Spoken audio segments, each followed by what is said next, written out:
Pourquoi 80% des campagnes d'influence dans le tourisme ne sont pas rentables? Si vous travaillez dans le tourisme, il y a de grandes chances que vous ayez déjà vécu cette situation. Vous invitez un ou plusieurs influenceurs, vous offrez un séjour, parfois même un très beau séjour, les contenus sortent, il y a des likes, il y a des commentaires, parfois même des messages sympas, et puis rien, pas de réservation, pas d'impact mesurable. Et cette sensation un peu frustrante de s'être dit, on a dépensé du temps, de l'argent, de l'énergie, pour finalement pas grand chose. Si c'est votre cas, rassurez-vous, vous n'êtes pas tout seul. Et surtout, le problème ne vient pas de l'influence, mais il vient d'autre chose. Avant d'entrer dans le vif du sujet, je me présente rapidement. Je m'appelle Dimitri, je suis cofondateur de l'agence Digital. On est une agence au service des marques qui font voyager et vivre des expériences avec une vision 360 degrés. On accompagne des professionnels du tourisme, soit des campings, des hôtels, des destinations, des villages vacances, des offices de tourisme, des marques dans l'outdoor au général, dans la mise en place de campagnes d'influence pensées comme de vrais leviers d'acquisition. Donc si vous êtes un professionnel du tourisme, du voyage ou de l'outdoor et que vous voulez des conseils personnalisé, je vous invite à cliquer sur le lien dans la description qui vous permet de réserver un créneau dans mon agenda et je vous donnerai des conseils au cours d'un échange gratuit pour vous donner des astuces, un plan d'action applicable en fonction de vos contraintes, de vos ressources. Ce sera vraiment personnalisé. Dans cette vidéo, on va voir ensemble pourquoi la majorité des campagnes d'influence dans le tourisme échouent. On va également parler des erreurs les plus fréquentes que l'on observe sur le terrain de notre côté et on va également voir comment surtout éviter de refaire les mêmes erreurs, même si vous avez un budget limité, ce qui est souvent le cas de nos clients. L'influence, ce n'est pas un problème, c'est vraiment la façon dont elle est utilisée. Première chose très importante, l'influence fonctionne. On le voit tous les jours, elle fonctionne même très bien, mais elle fonctionne uniquement quand elle est utilisée comme un outil stratégique, pas comme une opération ponctuelle pour tester. Le problème, c'est que beaucoup de campagnes d'influence dans le tourisme sont lancées comme si on lancerait un feu de camp. On va jeter une allumette, on regarde si ça prend, sauf qu'un feu, sans bois sec, sans structure, sans entretien, il s'éteint très vite. L'influence, c'est exactement pareil. L'erreur numéro 1, c'est donc de lancer une campagne d'influence sans objectif clair. C'est vraiment une erreur qui arrive souvent.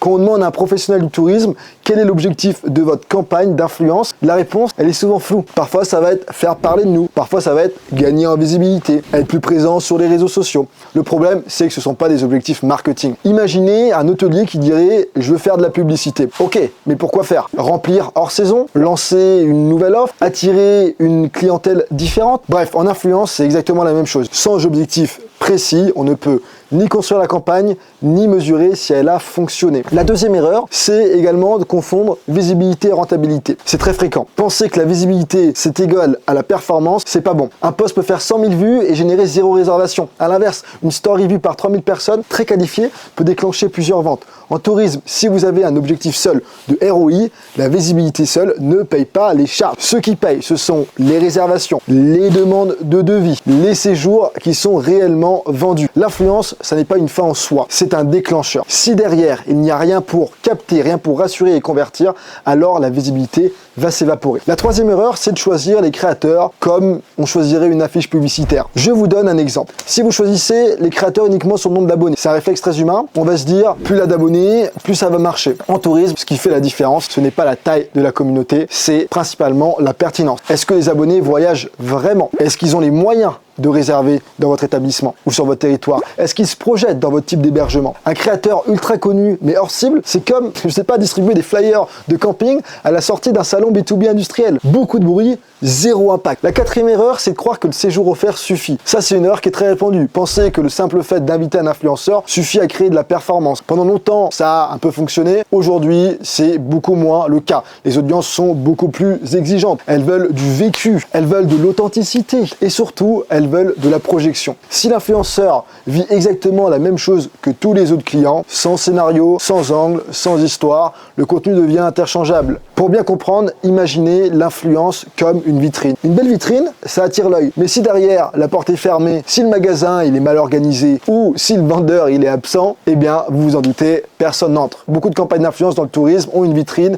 mais pas de magasin derrière. Il n'y a pas de page dédiée, il n'y a pas d'offre claire, il n'y a pas de parcours pensé. Résultat, les gens regardent et ensuite, ils passent leur chemin. C'est dommage. Si je devais résumer tout ce qu'on vient de voir ensemble dans cette vidéo, le problème, encore une fois, ce n'est pas l'influence. Le problème, c'est de vouloir faire de l'influence toute seule, isolée du reste de votre stratégie globale. Et c'est exactement pour ça que chez Digital, on commence toujours par prendre un peu de recul. Quand un professionnel du tourisme vient nous voir en disant « je veux faire de l'influence », on bosse ensemble, notre première réaction n'est pas de dire oui tout de suite. On commence par poser des questions. On prend le temps.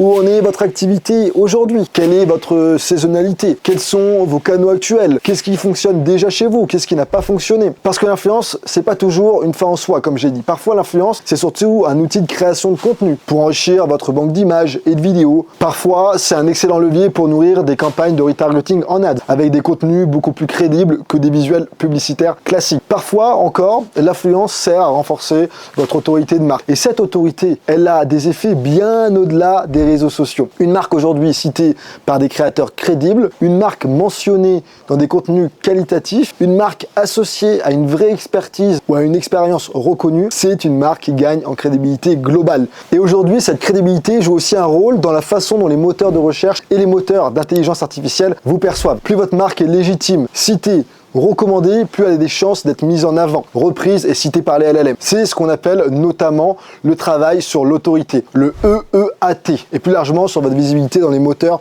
nouvelle génération, ce qu'on appelle le GEO, Generative Engine Optimization. C'est pour ça que chez Digital, on ne regarde jamais un seul levier.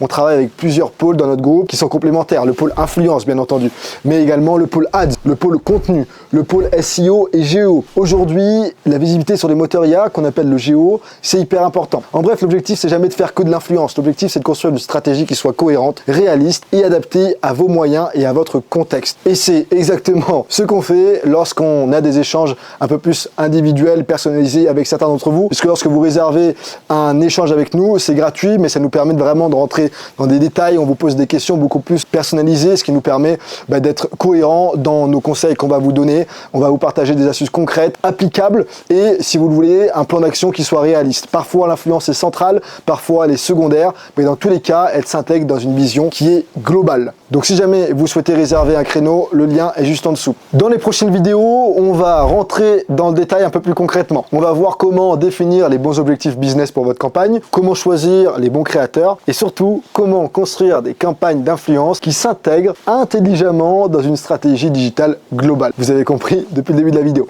Alors si jamais vous voulez pas rater les prochaines vidéos, abonnez-vous à cette chaîne Digital et également cliquez sur la petite cloche pour ne pas rater les prochaines. À très vite.